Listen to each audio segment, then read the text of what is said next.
3 दिन की जंगल कहानी। जहाज तेजी से हिचकोले खा रहा था। आसमान पर सियाह बादल छा चुके थे। अचानक एक जोरदार धमाका हुआ और सब कुछ अंधेरे में डूब गया। जब आयशा की आंख खुली तो वो एक ऊंची चट्टान के किनारे पड़ी थी। नीचे एक गहरा जंगल और बीच में सांप की तरह बिल खाती एक दरिया बह रही थी। जहाज का मलबा दौर पीछे दिखाई दे रहा था और वो अकेली थी। पहला दिन खौफ में गुजरा। भूख और प्यास ने इसे कमजोर कर दिया। इसने दरिया तक पहुंचने का फैसला किया। फिसलती चट्टानों और कांटों से जख्मी होते हुए वो नीचे उतरी और पानी पीकर कुछ जान में जान आई। दूसरा दिन और भी सख्त था।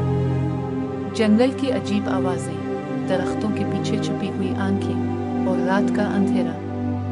हर लम्हा ऐसा लगता जैसे कोई इसका पीछा कर रहा हो। एक बार तो उसे लगा जैसे किसी ने इसका नाम पुकारा हो, मगर वहां कोई नहीं था। तीसरे दिन आयशा हिम्मत हारने वाली थी। अचानक दौर से हेलीकॉप्टर की आवाज आई। इसने पूरी ताकत से एक कपड़ा हिलाया और चीखना शुरू कर दिया। हेलीकॉप्टर रुक गया और कुछ ही देर में वो महफूज थी।